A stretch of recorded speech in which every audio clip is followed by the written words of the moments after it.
Неси фотоапарата тук долу. Добре дошли на нашия юбилеен концерт. Радвам се много, че уважихте всички нашата покана, но специални гости на нашето тържество са следните господа. Господин Юксел Ахмед, нашия кмет на общината.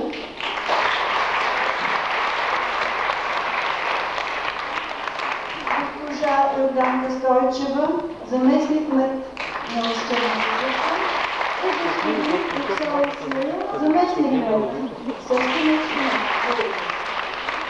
Наши гости на нашето милото тържество са и госпожа Диана Гайтанжиева, старши инспектор предучилищно възпитание към регионалния инспекторат на образованието град Силистра.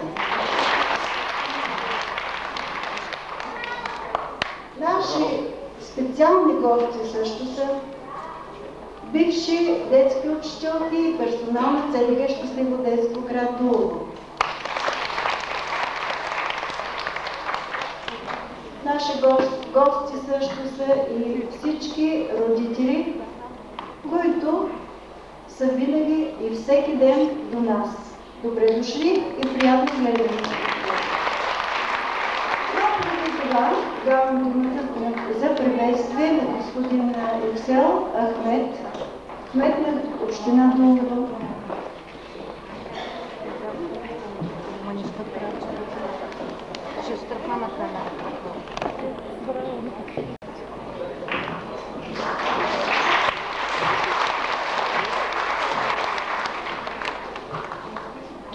Уважаема госпожа Пенева, уважаеми учители и родители, мили деца, приемете моите искрени поздравления по повод половинвековния юбилей на първата детска градина в град Дулово. Благодаря от сърце на нейните създатели и поздравявам бившите и настоящи детски учители за силата на духа и волята да отстояват позициите на предучилищното образование и преди, и сега. Във вашите ръце, скъпи учителки, се изгражда новият човек.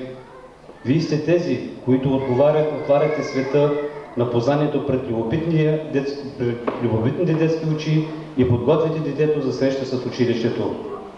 Мили родители, вие имате прекрасни деца. Грижете се всеотдайно за тях и продължавайте да подкрепяте тяхното обучение и развитие. Скъпи деца, нека здравето и радостта да са с вас. Бъдете весели и щастливи, трудолюбиви и любознателни. Вие сте нашето бъдеще.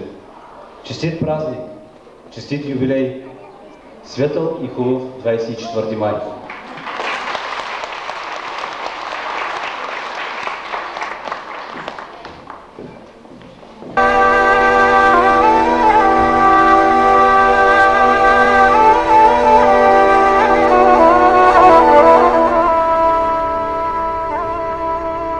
Дулово с корен от дул. Носи прабългарски дух. Никой не ще да заболи образа на Аспарух. Времето смело ме връща в днешния и бъдещ ден. Ти си моята същност, ти си съдбата за мен.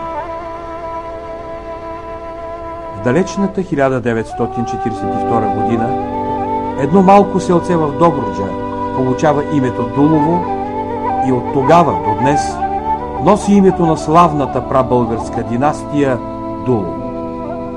Животът на хората по тези места бил труден. Занимавали са се с земеделие и една от най-отглежданите култури е пшеницата.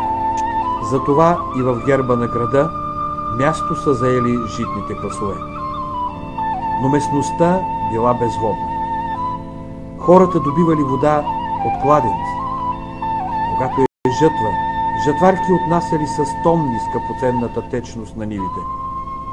Приведените им гърбове се скривали в житата и само сърпове блестели на силното слънце. А то, слънцето безмилостно препичало. Земята се напуквала от жега. Суша, суша, суша. Затова и до днес жителите на Дулово се радват на всяка капка дъжд. Вечер, Когато летният полъх на вятъра раздвижи облаците, отправили молитви за дъжд.